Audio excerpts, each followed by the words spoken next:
जेठीरानी कौशल्याको हारमा दोस्रोदाना पर्नु गयो कैकेयीको सारमा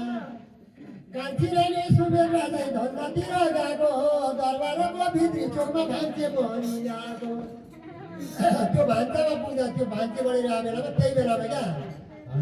खल्ला भएको अमृतमय तयार भएको हल्ला सुनिने सुबेरले अलिअलिको होइन मेरो भाग हेरेर पाउने हो कि होइन सुमित्राको पालो चिन्ता पर्न थाल्यो नारायण अरे आइन दौडेर कठैबाट खेलाउँछ आइन दौडेर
बुढी भैँसिया दिदीलाई चाहिँ दया लागेर क्या माता कौशल्याको बालो लड्नु हातमा लिएर ए बहिनी कहिले